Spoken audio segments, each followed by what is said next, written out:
Meu nome é Miriam, sejam bem-vindos ao Ministério Prova de Fogo, Restauração de Alianças. Inscrevam-se no nosso canal e acionem o sininho para receber as notificações de novos vídeos e curtam e compartilhem nossos vídeos nas suas redes sociais. Que Deus abençoe.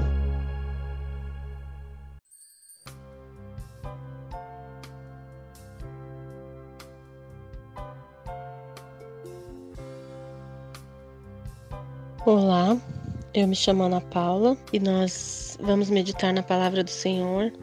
Nós temos como título esse estudo as bases bíblicas para a mudança. A sua esperança como cristão está no Senhor. É Ele quem atua para que todas as coisas em sua vida, inclusive problemas e provações, cooperem juntas para o bem, quando você reage em amor, demonstrado pela obediência a Ele, com base na esperança que Deus dá. A sua fé e o seu amor podem ser expressos biblicamente em qualquer situação. Entender e reagir biblicamente aos problemas glorifica a Deus, enquanto Ele o conforma cada vez mais à imagem de Jesus Cristo.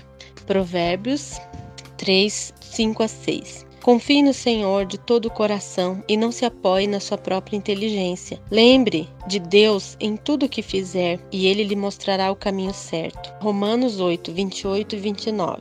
Pois sabemos que todas as coisas trabalham juntas para o bem daqueles que amam a Deus, daqueles a quem Ele chamou de acordo com seu plano.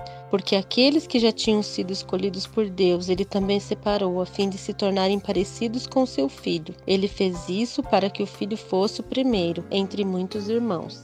Romanos 15, 13. Que Deus, que nos dá essa esperança, encha vocês de alegria e de paz, por meio da fé que vocês têm nele, a fim de que a esperança de vocês aumente pelo poder do Espírito Santo. 2 Coríntios 3, 16-18. Mas o véu pode ser tirado, como dizem as Escrituras Sagradas. O véu de Moisés foi tirado quando ele se voltou para o Senhor. Aqui a palavra Senhor quer dizer o Espírito. E onde o Espírito do Senhor está presente, aí a liberdade. Portanto, todos nós, com o rosto descoberto, refletimos a glória que vem do Senhor. Essa glória vai ficando cada vez mais brilhante e vai nos tornando cada vez mais parecidos com o Senhor, que é Espírito. 2 Coríntios 4, 7-10. Porém, nós que temos esse tesouro espiritual somos como potes de barro, para que fique claro que o poder supremo pertence a Deus e não a nós. Muitas vezes ficamos aflitos, mas não somos derrotados. Algumas vezes ficamos em dúvida, mas nunca ficamos desesperados. Temos muitos inimigos, mas nunca nos falta um amigo. Às vezes somos gravemente feridos, mas não somos destruídos. Levamos sempre no nosso corpo mortal a morte de Jesus, para que também a vida dele seja vista no nosso corpo. Com base, nesses versículos que a gente tem estudado, que sempre está falando, para a gente entender e reagir biblicamente aos problemas, porque isso vai glorificar a Deus, nós temos 2 itens para estudarmos. O primeiro é entendendo o seu problema, o segundo é a sua esperança em meio às provações. Então, a gente vai começar com entendendo os seus problemas, a parte A. Nível dos sentimentos. Com frequência, reflete a sua ênfase de vida e pode também revelar de quem ou do que você depende para gozar de paz e alegria. Sentir-se maltratado indica um foco voltado para si mesmo e não para Jesus Cristo. Filipenses 2, do 14 ao 15. Façam tudo sem queixas nem discussões, para que vocês não tenham nenhuma falha ou mancha. Sejam filhos de Deus, vivendo sem nenhuma culpa no meio de pessoas más, que não querem saber de Deus. No meio delas, vocês devem brilhar como as estrelas no céu. 2 Timóteo 2, 24 e 25. O servo do Senhor não deve andar brigando, mas deve tratar todos com educação.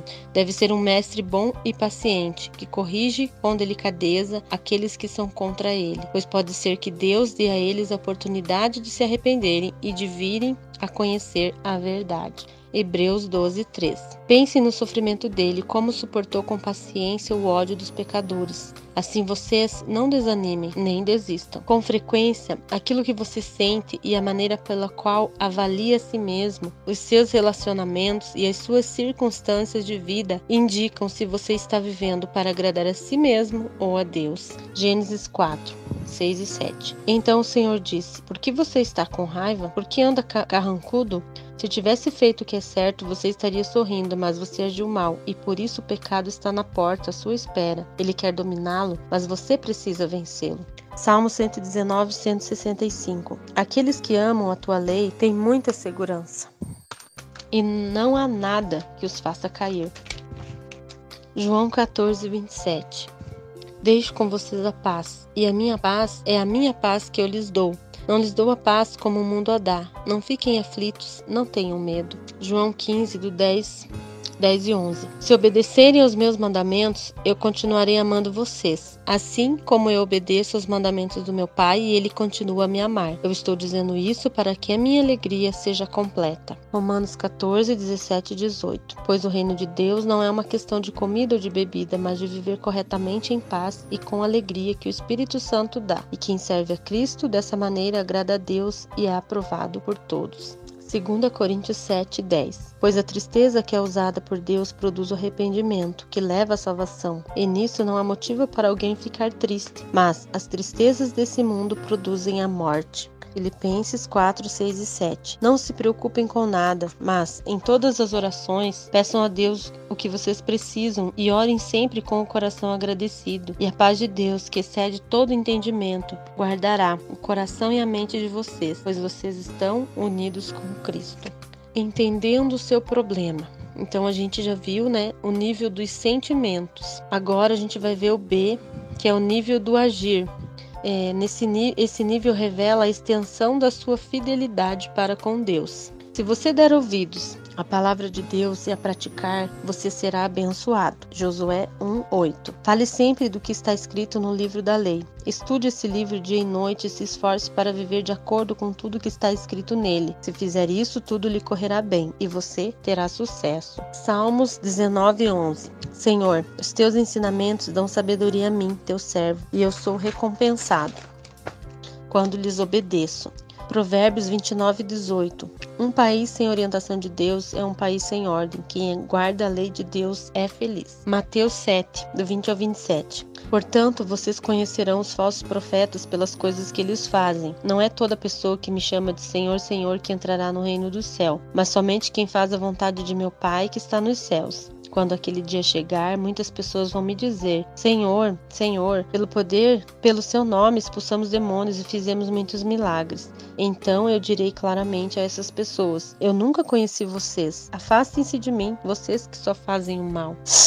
Tiago 1:25. O Evangelho é a lei perfeita que dá liberdade às pessoas. Se alguém examina bem essa lei e não a esquece, mas a põe em prática, Deus vai abençoar tudo o que essa pessoa fizer. 1 João 3:22. Recebemos dele tudo o que pedimos, porque obedecemos os seus mandamentos e fazemos o que agrada a ele.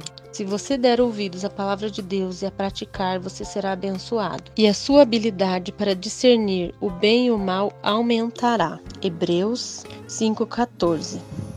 Porém, a comida dos adultos é sólida, pois eles pela prática sabem a diferença entre o que é bom e o que é mal.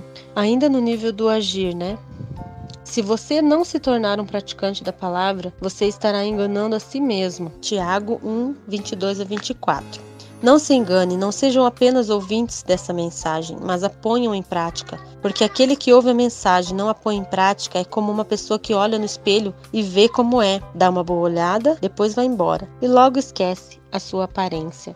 Se você não se tornar um praticante da palavra, você estará enganando a si mesmo, mostrando a sua falta de amor ao Senhor.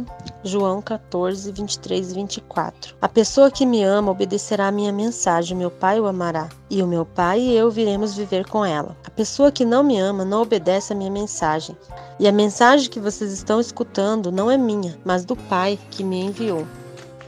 Se você não se tornar um praticante da palavra, você estará enganando a si mesmo, mostrando a sua falta de amor ao Senhor, colocando a si mesmo sob a disciplina corretiva dele. 1 Coríntios 11:32. Mas somos julgados e castigados pelo Senhor para não sermos condenados junto com o mundo. Hebreus 12, do 5 ao 11. Será que vocês já se esqueceram das palavras de encorajamento que Deus lhes disse, como se vocês fossem filhos dele? Pois ele disse: preste atenção, meu filho, quando o Senhor Deus o castiga. castigue e não se desanime quando ele o repreende, pois o Senhor corrige quem ele ama e castiga quem ele aceita como filho. Suportem o sofrimento com paciência, como se fosse um castigo dado por um pai, pois o sofrimento de vocês mostra que Deus os está tratando como seus filhos. Será que existe algum filho que nunca foi corrigido pelo pai? Se vocês não são corrigidos, então não são filhos de verdade, mas bastardos. No caso dos nossos pais humanos, eles nos corrigiam e nós o respeitávamos. Então devemos obedecer muito mais ainda ao nosso Pai Celestial, e assim viveremos. Os nossos pais humanos nos corrigiam durante pouco tempo, pois achavam que isso era certo. Mas Deus nos corrige para o nosso próprio bem, para que participemos da sua santidade. Quando somos corrigidos, isso no momento nos parece motivo de tristeza e não de alegria. Porém, mais tarde, os que foram corrigidos recebem como recompensa uma vida correta e de paz, colocando a si mesmo sob a disciplina corretiva dele e negando a realidade da vida de Cristo que há em vocês. Romanos 6, 11 a 13. E também não entreguem nenhuma parte do corpo de vocês ao pecado, para que ele a use a fim de fazer o que é mal. Pelo contrário, como pessoas que foram trazidas da morte para a vida, entreguem-se completamente a Deus, para que ele use vocês a fim de fazerem o que é direito, negando a realidade de Cristo que é em você. Romanos 6, 17 e 18. Mas damos graças a Deus porque vocês que antes eram escravos do pecado, agora já obedecem de todo o coração às verdades que estão nos ensinamentos que receberam. Vocês foram libertados dos pecados e tornaram-se escravos de Deus para fazerem o que é direito. Existe também o nível do coração. Então, nós estudamos o nível dos sentimentos, nível do agir e nível do coração, parcialmente revelado por seus pensamentos, palavras e ações. O homem não é capaz de compreender plenamente o coração. Jeremias 17, versículo 9. Quem pode entender o coração humano? Não há nada que engane tanto como ele. Está doente demais para ser curado. Portanto, a palavra de Deus é um instrumento adequado para discernir o nível do coração em cada problema. Hebreus 4:12. Pois a palavra de Deus é viva e poderosa, e corta mais do que qualquer espada afiada dos dois lados. Ela vai até o lugar mais fundo da alma e do espírito, vai até o íntimo das pessoas e julga os desejos e pensamentos do coração delas. A sua reação aos problemas deve ser independente de pessoas, circunstâncias ou coisas materiais. O seu agir, ou seus pensamentos, palavras e ações, em qualquer situação, é usado por Deus para revelar a condição do seu coração. Mateus 15, 18 a 20. Mas o que sai da boca vem do coração. É isso que faz com que a pessoa fique impura, porque é do coração que vêm os maus pensamentos, os crimes de morte, os adultérios, as imoralidades sexuais, os roubos, as mentiras e as calúnias. Lucas 6,45. A pessoa boa tira o bem do depósito de coisas boas que tem no seu coração, e a pessoa má tira o mal do seu depósito de coisas más, pois a boca fala do que o coração está cheio.